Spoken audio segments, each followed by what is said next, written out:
Sono centrali sul territorio i temi legati alla bonifica, al risanamento, i temi di carattere energetico, in particolare le energie sostenibili, la mobilità sostenibile, l'intelligenza artificiale e tutto ciò che ha a che fare con le nuove tecnologie digitali. E Vito Felice Uricchio, commissario straordinario di Taranto, ad annunciare le tematiche che verranno affrontate nel Taranto Ecoforum 2025. La terza edizione dell'evento nazionale, organizzato da EuroTTS e RemTech Expo, che i prossimi 22 e 23 maggio, nella sede del Dipartimento Ionico dell'Università degli Studi di Bari Aldo Moro, riunirà tutte le imprese e le istituzioni del territorio per confrontarsi sui progetti legati alla sostenibilità, all'innovazione e alla transizione ecologica che stanno interessando la realtà ionica. Dalla visione all'azione, l'obiettivo principale della manifestazione è concretizzare tutti i processi ecologici in fase di avvio, come ha spiegato Patrick Poggi, presidente EuroTTS. Quest'anno chiediamo questo sforzo di continuare a presentare progetti nel solco degli anni precedenti,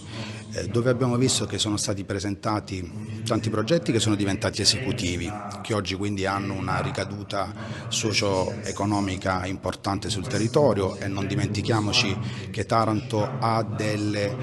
peculiarità in questo momento importanti, perché ottiene destinatario di tante linee di finanziamento pubbliche. Per attuare progetti, inoltre, è fondamentale riuscire a gestire le risorse finanziarie evitando la dispersione economica, come ha raccontato Rocco De Franchi, responsabile della comunicazione istituzionale della Regione Puglia. C'è la programmazione dei fondi di coesione tradizionali, 5 miliardi per la Puglia in fase non soltanto di programmazione ma addirittura di prima spesa, il Just Transition Fund, che è un fondo destinato dall'Unione Europea per la transizione giusta soprattutto nel territorio ionico, e il fondo di sviluppo e coesione, che accompagnano ancillarmente i due principali. Quindi da questo punto di vista abbiamo una mole enorme di risorse che stiamo per programmare e per spendere su questo territorio. Nell'ambito del TEF rientrano anche le attività del progetto Terza Missione, in cui i giovani presenti sul territorio svolgono un ruolo attivo fondamentale, un'occasione per unire il lavoro scientifico di ricerca a supporto delle competenze socioculturali messe in pratica dagli imprenditori locali, come ha spiegato Maria Casola,